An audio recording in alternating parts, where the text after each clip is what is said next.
adversity, some things that we gave away early on, and an interception. We didn't execute on fourth down. We were 0 for 3, which is, we've had some success there. And got to give credit to the Rams first and foremost. Making the plays when they had to, and they got the ball back with time on the clock and the ability to drive the field right there, and they got it done and made an amazing play for a touchdown right there at the end. So my hats off to Coach McVay, to the Rams for battling. And again, this is there's such a mix of emotions in the locker room right now of guys who are proud of what we've accomplished and proud of what we've gotten to, and sick about the missed opportunity that was right in front of us. And that's going to sting. That's going to sting for a good while. But I ask the guys to keep their heads up and let this fuel you for what we're going into, and to understand how hard it is to work to get into this position where you get this kind of opportunity. Dave, I know that you have to go and watch film and all those things, but it seems when you guys were getting pressure on Stafford, good things were happening. Why, from your perspective, this soft coverage on, like an MVP front runner with so much on the line, 2 minutes left in the game?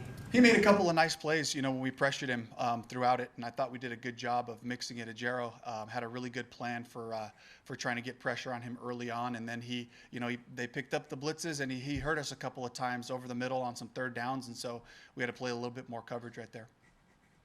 Dave, for a team that's growing and developing, how important is being able to be in a moment like this and perform the way they do? It's just about belief. That's what this season has been about. Do you believe that you belong in these games? Do you believe that you can beat anybody if we do our job, if we play football the right way and we make the right calls and all that? And it's my job as the head coach to prove to these guys that if we handle business, we take care of the ball, and we play great football, we can play with anybody. And that belief is here. And the guys understand that part of it. And that's a big part about why this one stings. Dave, was JC ruled out at the end? He was. He was not able to come back in. How tough was that? He's in the tent for that last drive. Do you think that impacted what Ajero was able to call? It was untimely. I thought they took a lot of opportunities in the middle of the field, just kind of with some high-low concepts, and made the completions to get those drives going. And they didn't really attack us outside where JC wasn't. But at the same time, having JC out there is always a great thing. Dave, what was your assessment of Bryce's performance tonight? Gritty, tough. This is a really good pass rushing group, and he made plays. He extended the play, found guys down the field consistently, ran a touchdown in from a little bit further out, and of course he'd be up here and he'll tell you he would love to have that interception back, and that's a part of this game that he understands, like that's in his control, but at the same time, to give us a chance to take the ball all the way down after the punt, a couple of plays, and then punch it in with the beautiful throw right there to Coker at the end to take the lead was unbelievable. I just can't say enough about the way Bryce stepped up and played in this game. You're now 14-0 and continuing to fight back to have a chance at the end, and then also like the fans continuing to be in it. What type of advantage did that help give you guys, and energy did it help give the sideline? It was unbelievable. Bank of America Stadium was absolutely electric. It was incredible to feel the pressure that they had to go through of communicating and playing at the line of scrimmage, offensively speaking, and then just when we made big plays on the offensive side, and the juice and the momentum that was behind it, and our group, we don't pass judgment on the game early on. We just keep playing ball, and it really helps when we have our whole fan base behind us, and what an amazing special night in that way. Do you have an update on Icky? Icky's got a knee injury. We'll give you more of an update. They got to do all the MRIs and all that stuff, but I think it's a significant injury and something that we're going to have to go into the offseason with. You mentioned what Jalen Coker has done all season, and then to cap it with a performance like he did tonight. What does this just tell you about his future and what he can do for this team? I'm really excited about his chemistry with Bryce and where they've grown.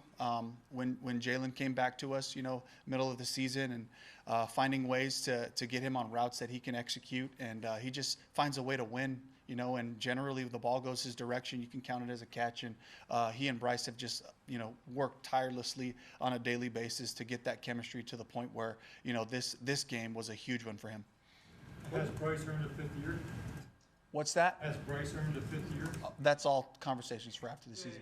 On the final possession after it was 34-31, what were you trying to do there? You needed a field goal, and what do you think went wrong? I think they covered us well and they rushed us well. Bryce had to get off the spot, and they did their job. When you came in here, I could almost feel your emotions. What are your emotions right now? They're completely mixed. Just disappointed. as we all know in this league, there are no moral victories. Today is not about a proud moment of losing this opportunity, but it's about a team that came together to play really good football and to battle. And it was, on this stage right here in a primetime opportunity, in the playoffs, in the wild card round, unbelievable for the guys to step up and make the plays and play with physicality and our style. Our style was on display today, and I'm really proud of that. What was your kind of thinking after you guys score and take the lead? Were you starting to think like this might be a repeat of 6 weeks ago, or were you a little concerned about having 2.5 minutes left, or all of those things? I had full confidence in our group to get it done, and understanding that there's guys that were ready to make plays, ready to rush them and try to force the ball out. And Matthew Stafford did a fantastic job of finding open receivers and working the ball down the field. I can't help it whenever situations like this happen, and I put myself on the other side. I believe I have a chance to win the game, and so I know that it called for our best. I'm just trying to get ready for 4 minutes if we get a stop. What approach are we going to take at that point? So I had to keep my mind in it and not make a decision about what the game was going to be like until it was over. As you continue to build the program, can you reflect on Mike Jackson's season and the play he made tonight? Unbelievable. It's just Mr. Consistency. He just steps up and makes his plays when they're there, knocks the ball down over and over. Then coming up with the huge interception for us there at the end was amazing after a failed fourth down to give us another chance. We'll do two more. On the fans, you mentioned it, but just the energy in the city this week and the energy in the stadium tonight. Maybe it's too soon, but is there any sort of pride that you feel in sort of helping bring that energy back and being a part of the team that did that? Absolutely. When we came here as a staff, our whole goal was to create a brand of football that we could be proud of, and that's what we're doing. And we're building something from the ground up, from the basics, the fundamentals, and the technique and all that, and trying to build it the right way. I'm just so proud to bring that to Panthers fans, to bring them a brand of football that they enjoy watching, that they can connect with, and it brings the community together. And I'm really proud of all those things. And I'm sick that we couldn't get it done for our group tonight. You guys have been really successful on fourth down all year. What was the process in the situations you were, especially early this game, because you gave the Rams really good field position there? Yeah, just that's been our MO. We take opportunities, and we've cashed in on those. I have confidence in our defense. Our defense played them well enough, especially after that last fourth down fail, not the very last one, but the one before. We were covering them well. We were rushing them. Mike Jack makes a huge play right there, and so I just kind of thought about what has gotten us to this point. It's been these opportunities to be aggressive and to put the ball in Bryce's hands and the guys' hands and ask them to execute. Late in the game when it comes to timeouts, when they're driving down the field, maybe you need to stop the clock. What was your thought going into not using a timeout on your final drive? At the end? Yeah. Or were you trying to save it for your potential final drive? Because I thought we were going to have an opportunity. If they did score, we'd have an opportunity. I'd have some timeouts in my pocket to do that, and it was going to be us, stopping them and getting them into some longer D&Ds right there for me to actually take the timeouts in that situation. All right, thank you. Yep.